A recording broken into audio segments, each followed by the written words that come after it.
Hey, this is Anna Christina with Tools of Hope and the Resilience Builders. So we're sharing tools of hope, right?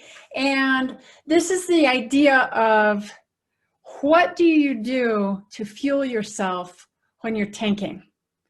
What do you do to fuel your resilience when you're tanking? And I was thinking about the situation where I am gathering for the very first time. I'm hosting my own summit for the responders. And I wanted to open it up. It's not just fire, not just police, not just dispatch. It's not just the on-scene responders, but really it's post-scene responders too. And that idea of all of us really are responders in some way to someone in different situations, right? We respond to the situation, the circumstance, whether it's at work or whether it's at home.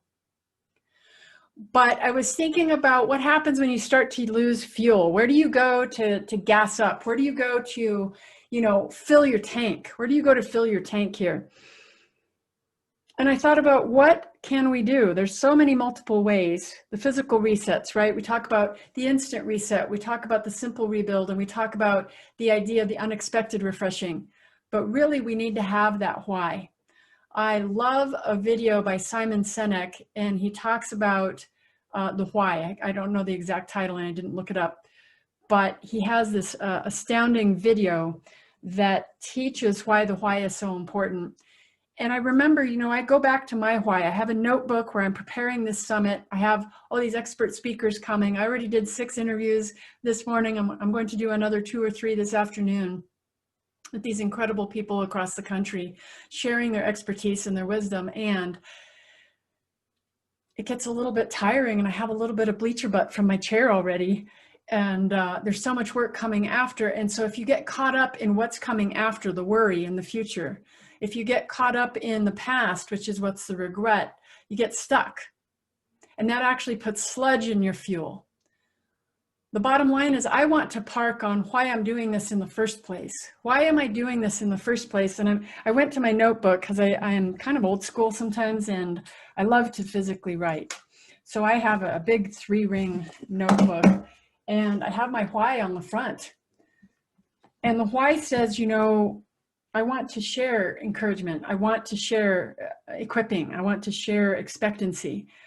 And I believe, this is my fuel, I believe that resilience tools which help to reset, rebuild, and renew change the one into the world changer. That's what I believe. And I even expanded that, and I said, I believe that resilience tools which help reset, rebuild, and renew the mind, heal the heart, and bring revelation and clarity to people, create healing miracles for the one, and ripples of healing for the many. Because it's going to take a lot of us to help heal in the world. And we get to pass that on. We get to be part of that ripple. We get to be part of that light in the darkness. One of my other posts was talking about why I didn't turn off my phone. One of the other posts that I posted up on YouTube was being the light in the darkness. And that idea of when you're in a pitch dark room, even a pinprick of light gives you a semblance of direction. Where do I need to go to be able to orient yourself? So even if you don't feel like you have that much to give, and if you were called, right, you have a heart call to make a difference in the world, you can be that pinprick of light. You can be that candle light. You can be that little teeny tiny birthday candle that you bring into a totally dark room, helps you see even in that totally dark room. Darkness can't take over. Darkness doesn't cover up the light. Darkness doesn't cover up the light. The light breaks the darkness, and you're called to be a light in the darkness. This is Anna Christina sharing tools of hope with the Resilience.